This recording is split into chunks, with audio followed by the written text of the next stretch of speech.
हे संत्री पाण्यात पुढे का तरंगे?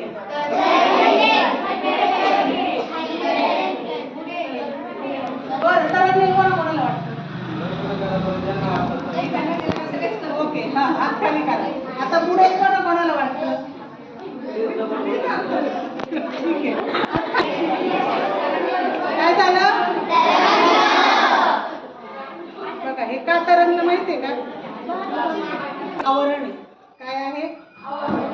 साल आहे, बरोबर आहे की नाही? या सालांमुळे हे काय झालं, याच्यावर तरंगलं. त्याचं शास्त्रीय कारण शिंगारे सर सांगतीलच तुम्हाला. पण आता आपल्याला बघायचं आहे की हे केव्हा तरंगतं केव्हा बुडतं. आपण सुद्धा या संत्र्यासारखे सगळेजण, बरोबर आहे की नाही? आपल्यावर सुद्धा आवरण आहे. कशाचं? आई वडील नेहमी आपल्याला काही ना काही चांगल्या गोष्टी सांगत असतात, सांगतात की नाही? पण आपण काय करतो? दुर्लक्ष करतो किंवा त्यांचं ऐकत नाही. तर हे आई वडिलांचं जे आवरण आहे जर आपण काढून टाकलं तर काय घडतं बघा. आई वडील हे आपलं सतत रक्षण करत असतात, सतत चांगल्या गोष्टी आपल्याला सांगत असतात, बरोबर आहे की नाही? पण आपण कधी कधी त्यांचं ऐकत नाही आणि त्याचे दुष्परिणाम काय होतात ते पुढे बघायचे आपल्याला. त्यानंतर आपले शिक्षक ते सुद्धा आपल्याला काही ना काही खूप चांगल्या गोष्टी सांगत असतात, पण आपण काय करतो? दुर्लक्ष करतो किंवा त्यांचं ऐकत नाही, बरोबर आहे? ते सुद्धा शिक्षकांचं सुद्धा तुम्ही ऐकलं नाही, बरोबर? ते सुद्धा आपण काय केलं? काढून टाकलं. त्यानंतर तुमच्या आजूबाजूला तुमचे मी चांगल्या गोष्टी सांगतात तुम्हाला. अरे असं करायचं नाही, तू का असं करतोस, खोटं बोलायचं नाही किंवा अनेक चांगल्या गोष्टी हे सांगत नाही.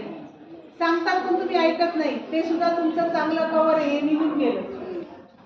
त्यानंतर तू असं का केलं, वर्गात असं का केलं, बऱ्याच गोष्टी सांगतात ते.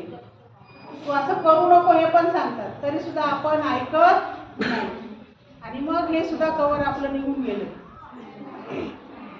म्हणजे जे जे चांगल्या गोष्टी होते सांगणारे आपल्याला ते सगळे आपण ऐकलं नाही म्हणून निघून गेले.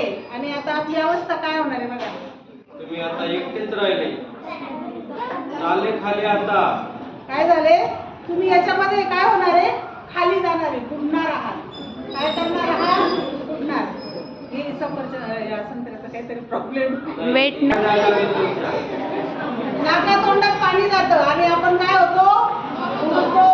मरतो नाही, मरत नाही, काहीतरी वाईट मार्गाला लागतो, बरोबर आहे की नाही?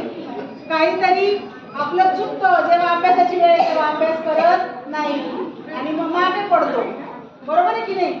म्हणून आपण सगळ्यांनी काय केलं पाहिजे? हे जे आवरण आहे ना हे कायम आपल्या बरोबर ठेवले पाहिजे.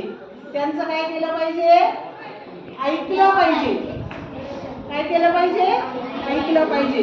प्रत्येकाने ऐकलं पाहिजे. प्रत्येक मुला मुलीने आपले आई वडील सगळ्यात महत्वाचे, त्यांचं ऐकलं पाहिजे. दुसरं कोण सांगितलं? चांगलं सांगणार आहे, नाही तर मग तुम्ही म्हणाल राहाडे सांगतोय आम्हाला आणि मग ह्याच्यावर मुलं म्हणतात नाही राहाडेने सांगितलं. राहाडेने जे सांगितलं वाईट ते तुम्ही लगेच ऐकलं. राहाडेने चांगलं सांगितलं असतं तर, बरोबर आहे की नाही? त्याचबरोबर अजून ऐकलं पाहिजे तरच आपण पुढे जाणार आहोत. आपल्याला डुबायचंय की तरंगायचंय? हा, या सगळ्या याच्या वातावरणामध्ये आपल्या आजूबाजूला खूप वाईट आहे, पण आपल्याला काय घ्यायचंय? चांगलं घ्यायचंय.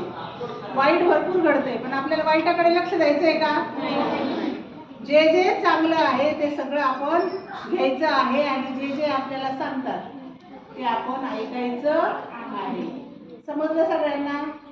मग हे कवर तुम्ही बाजूला टाकाल का? हा, त्या कवरचं ऐक ना. नको नको, तुला कशाला देऊ सांभाळायला? मला माहिती त्याचं तुम्ही पुढे काय करणार. हा, नाही चला.